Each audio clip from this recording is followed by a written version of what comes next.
Azərbaycanda toy qaydaları dəyişə bilər. Bəli, yanlış duymadınız.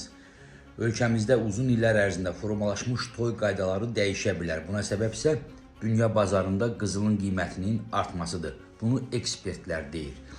Ekspertlərin fikrincə, dünya bazarında qızıl qiymətinin kəskin surətdə artması Azərbaycanda toy eləmək istəyən şəxslərin toyla bağlı bütün planlarını dəyişə bilər.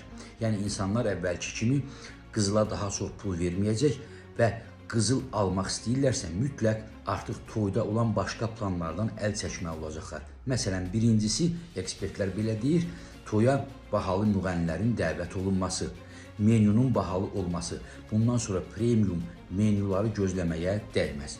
Ekspertlərin fikrincə daha çox orta səviyyəli menyular toylarda dəbdə olacaq və qeyd edeyim ki, dünya bazarında son aylar qızılın qiyməti kəskin artıb. Məhz buna görə də elə Azərbaycanda insanlar artıq evlənmə barədə düşünəndə birinci qızılın qiymətini öyrənirlər.